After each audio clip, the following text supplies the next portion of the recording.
El absolutismo como sistema político se sustentaba en nociones filosóficas y políticas de pensadores que estaban a favor de la concentración del poder en manos de los gobernantes.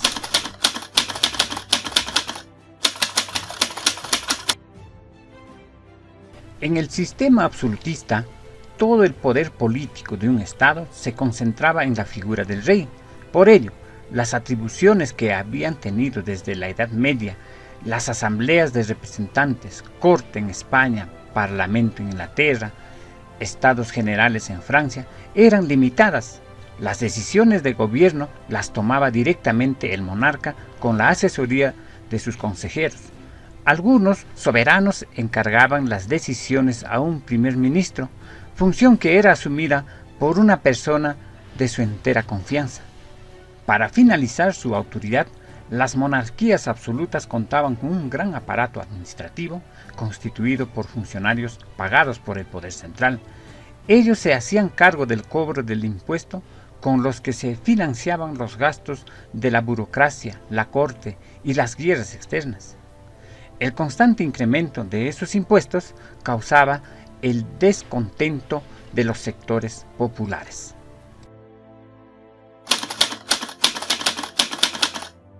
El absolutismo fue justificado por pensadores de la época como Jacques Bossuet, entre 1627 y 1704. Este obispo francés, en su obra política extraída de las Sagradas Escrituras, defendió que el rey era el representante de Dios en la tierra. Por ello, todo el poder que poseía provenía directamente de él. Así el monarca no tenía que rendir cuentas de su gestión a nadie, pues al ser intermediario entre la divinidad y los hombres en la tierra, era la encarnación de la ley. Tomás Hobbes, entre 1588 y 1679. Este filósofo inglés creía que el absolutismo era el único sistema político capaz de garantizar la paz social. En su obra, Leviatán, afirmó que todos los hombres son iguales y que tienen los mismos fines, pero al buscarlos simultáneamente se convierten en enemigos implacables. En consecuencia, para poder llevar una vida en sociedad, debían ceder parte de sus derechos al Estado a través de un contrato social. Por esa razón, era necesario tener un poder fuerte que mantuviera la paz, evitando las luchas entre las personas. Según los defensores del absolutismo, el poder del monarca se debía caracterizar por controlar los poderes ajenos a la corona, iglesia y gremios. Asimismo, centralizar la administración del reino y someter bajo su voluntad a la nobleza. Instaurar un ejército permanente bajo su mando y reprimir la disidencia política y exaltar la imagen del rey en el arte.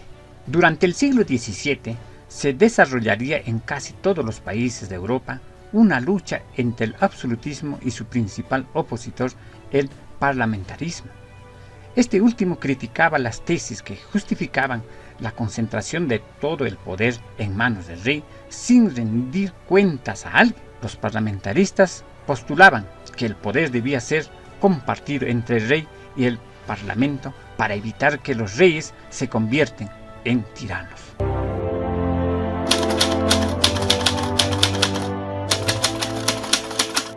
Después del fin de las guerras religiosas del siglo XVI, Francia se recuperó bajo el gobierno de Enrique IV, quien puso las bases de la futura hegemonía francesa.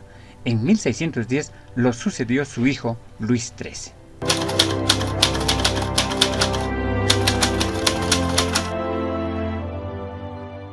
En los primeros años de su gobierno, Luis XIII tuvo que enfrentar un periodo de gran inestabilidad política. Esta situación fue aprovechada por la nobleza, que exigió la convocatoria de los Estados Generales en 1614. Ante ello, Luis XIII recurrió a la asesoría del cardenal Armand du Plessis, duque de Richelieu, un hábil político a quien hizo nombrar primer ministro, cargo que mantuvo hasta su muerte. Richelieu tuvo como objetivos fundamentales afianzar la autoridad real y consolidar el poder de Francia en Europa.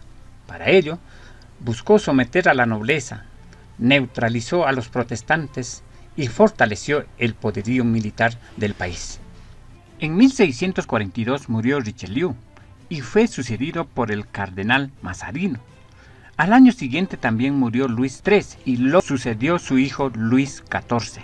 Mazarino mantuvo la política de Richelieu y bajo su mando culminó la Guerra de los 30 años.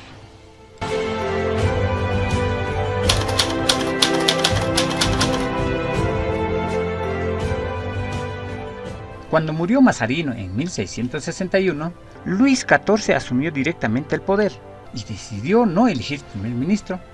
Bajo su gobierno, el Estado francés se convirtió en modelo que seguirían los monarcas absolutos posteriores. Asimismo, Luis XIV ejerció el gobierno más largo de Francia, con el apoyo de ministros muy eficaces, pero sin mucho poder. Su principal política de gobierno se desarrollaron en 3 áreas.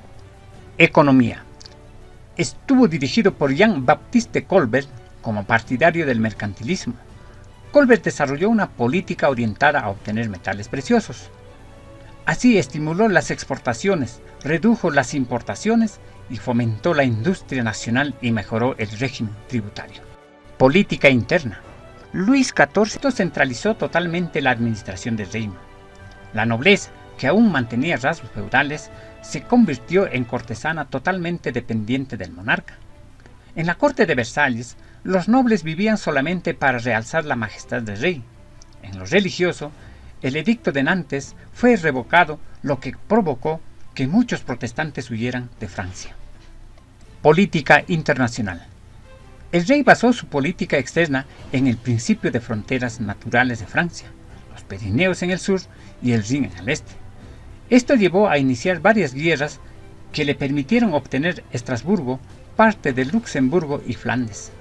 La última se efectuó a inicios del siglo XVIII y fue denominada Guerra de Sucesión Española, que culminó con el Tratado de Utrecht en 1713.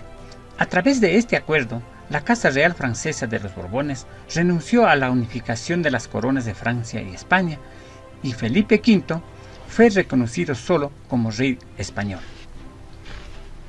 Entre los legados de Luis XIV se encuentra el Palacio de Versalles, que mandó construir en 1668 para que fuese el símbolo de la monarquía más poderosa de Europa. Además, estimuló el desarrollo de la investigación científica al fundar en 1666 la Academia de Ciencias de Francia. El monarca francés murió en 1715, dejando un país con un territorio engrandecido y respetado internacionalmente, aunque con una economía debilitada luego de tantos años de guerra.